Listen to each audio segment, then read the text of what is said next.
The real bombshell is not that Harry and Meghan are reportedly fighting. It is why the fight allegedly exploded now, and what Harry's sudden desire to return toward his family may reveal about everything that has happened since the Sussexes walked away. According to the reports presented in this story, 4 crises are colliding at once: reputational pressure, professional uncertainty, financial anxiety, and a marriage supposedly under extraordinary strain. And when all 4 arrive together, the silence inside a Montecito mansion can become far more revealing than any carefully staged photograph. Marriage in Montecito, the mainstream media has been very slow to catch up, but Heat magazine...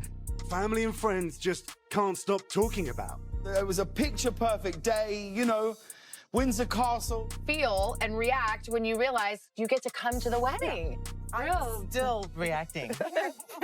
And they're now two people who sources describe as wildly unhappy with goals that have quietly diverged in ways that... I was like, oh, you're going to London, or you're going for the royal wedding? Are you here for the royal wedding? Are you here for the royal wedding? It's 2 idiots' anniversary, and they weren't gonna cry about people not, I don't know.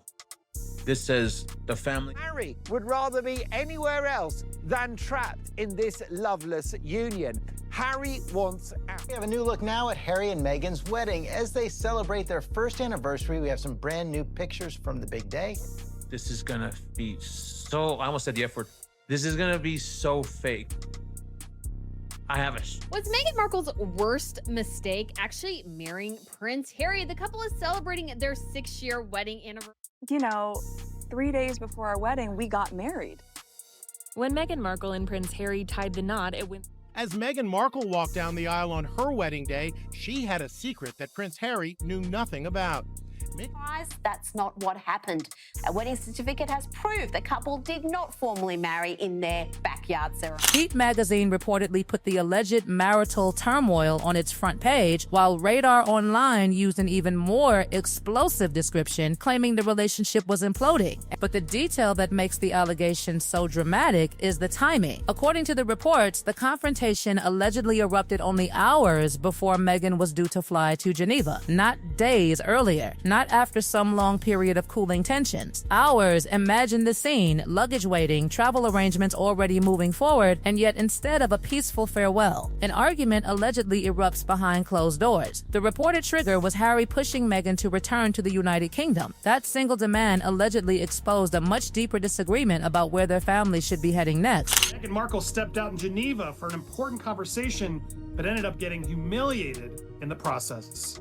And what supposedly followed was even colder than the argument itself. Silence, according to the reports. The two allegedly stopped communicating for a period after the confrontation. No comforting exchange, no immediate reconciliation, just distance. Then Meghan left for Geneva while Doria was reportedly staying at the Montecito property, meaning Meghan was separated from Harry and the children while communicating with them through FaceTime. Whether every detail of these reports proves accurate remains another question entirely, but the picture they paint is unmistakably dramatic. 2 people allegedly presenting one image publicly while privately struggling over a decision that touches the future of their entire family. She didn't want Prince Harry there.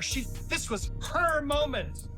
And I believe that, wholeheartedly believe that. This isn't about... Radar Online reportedly described the tension as having intensified in recent weeks, portraying the confrontation as a flashpoint rather than an isolated disagreement. And suddenly, the bigger mystery emerges: what was Harry actually trying to accomplish by pushing so hard for Britain? Because the reported answer was not simply a vacation. Harry had apparently been thinking deeply about his family, his father, and the approaching anniversary period. He was reportedly planning a summer in Europe, with Portugal as a base in time at Balmoral, intended to allow King Charles to spend meaningful time with Archie and Lilibet. That changes the emotional stakes completely. The story becomes less about a holiday and more about a son allegedly confronting the possibility that time with his father is becoming something he can no longer postpone. Harry reportedly wanted his children to reconnect with the family and landscape that shaped his own childhood. But then came the alleged roadblock. William and Kate were reportedly said to have made their position clear: the Sussex family would not be welcome at Balmoral. According to the claims, concerns were raised about disrupting the private family sanctuary, with the phrase Hollywood drama allegedly used to describe what Harry and Meghan might bring with them. But to come back over before the end of the summer,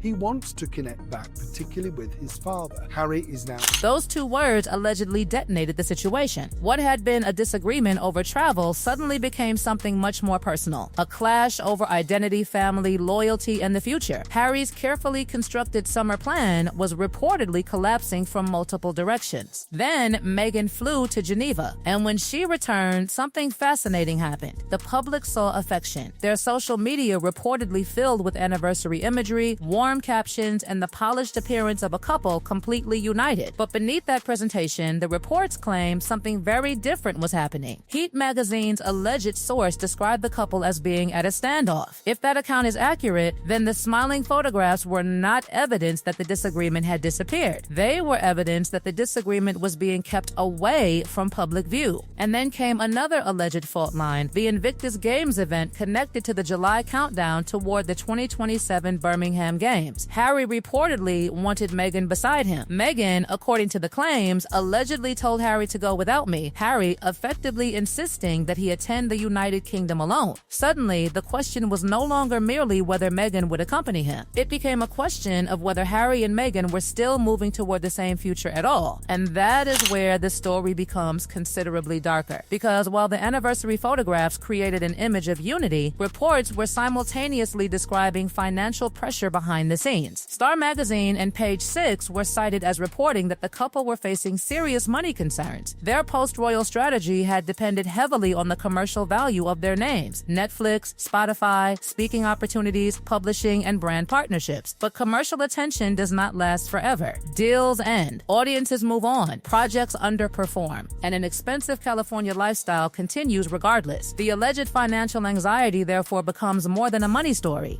It becomes relationship pressure. Every unpaid bill, every stalled project, every uncertain business opportunity can transform a disagreement about Britain into an argument about survival. Oh, and if the reports are correct that Meghan has carried much of the couple's commercial burden, then the pressure would inevitably become intensely personal. But perhaps the most revealing part of the entire story is what happens when the original shared mission disappears. Harry and Meghan once appeared completely united around a common objective: leaving royal life, telling their story, building commercial independence, and reshaping their public identities. They were moving in the same direction. Now, according to the narrative presented here, Harry appears to be looking backward while Meghan remains focused forward. And that fear becomes even more powerful when you look at the childhood Archie and Lilibet are allegedly experiencing compared with the childhood George, Charlotte, and Louis are experiencing. Harry knows what it means to grow up surrounded by a family history that is almost impossible to escape. He knows what it means to have certain places, traditions, photographs, names, and memories become part of your identity before you are old enough to understand their importance. And according to the story being presented here, he is increasingly aware that Archie and Lilibet are growing up thousands of miles away from that world. Across the ocean, George, Charlotte, and Louis are reportedly spending time in Scotland, surrounded by relatives and traditions that connect them directly to their family history. Meanwhile, Archie and Lilibet allegedly have far less contact with that side of their family. That contrast would be painful enough for any parent, but for Harry, it reportedly carries an even darker emotional meaning. He lost his mother, Princess Diana, when he was 12 years old, and that loss became one of the defining experiences of his life. Now King Charles is ill, and the possibility of losing precious time with his father reportedly weighs heavily on him. The clock is no longer theoretical. Every missed birthday, every postponed visit, every family gathering that never happens becomes something that cannot simply be recreated later. Harry may be looking at his own children and wondering whether they will one day ask why they were kept so far from their grandfather when there was still time to build those memories. That is why the reported pressure to return to Britain becomes so emotionally explosive. This is not merely about geography. It is about regret. It is about inheritance. It is about Harry allegedly confronting the possibility that the separation he once believed was necessary may eventually become the thing he regrets most.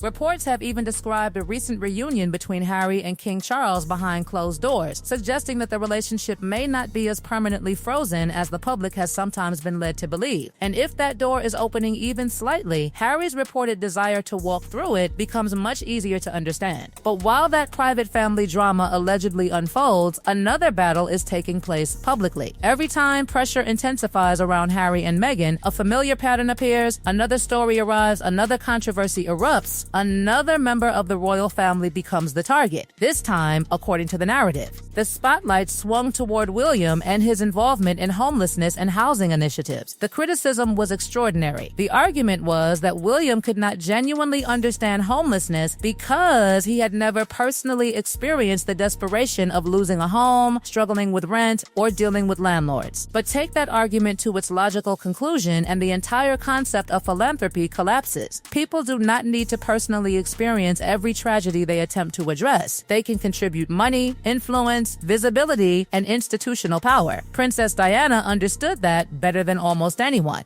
Her work with AIDS patients and her campaign against landmines were powerful precisely because she used her position to bring attention to problems affecting people far beyond her own experience. She did not need to personally endure every suffering she encountered before she could care about it. Then came the extraordinary demand that William should supposedly turn royal palaces into housing for homeless people. There was just one enormous problem. William does not personally own those palaces. He cannot simply hand them over. Authority over those properties belongs elsewhere. So the grand climax of the criticism was built around a premise that did not accurately reflect who controls those buildings. And then the Daily Express reportedly entered the conversation with another striking message. Harry and Meghan were supposedly missed in Britain and should return as working royals. The language was not tentative. It was presented as though their return were inevitable. They were described as relatable and imperfect, as though those qualities somehow erased the controversies that came before. But Britain remembers. The interviews, accusations, revelations, and public confrontations did not simply vanish because time passed. Forgiveness is not the same as forgetting, and reconciliation cannot be manufactured through headlines alone. So while one narrative attempts to portray Harry and Meghan as needed back inside royal life, another reality remains underneath it. A marriage reportedly under pressure, a husband allegedly longing for home, children growing farther from their royal relatives, and a family still divided by wounds that have never truly healed. And that leaves the most uncomfortable question hanging in the air. If Harry really is looking toward Britain again, is he trying to rebuild a family relationship before time runs out? Or is the return itself becoming the final battle between two people who no longer want the same future? Because if the reports are even partly accurate, the next move may reveal far more than any carefully staged photograph ever could.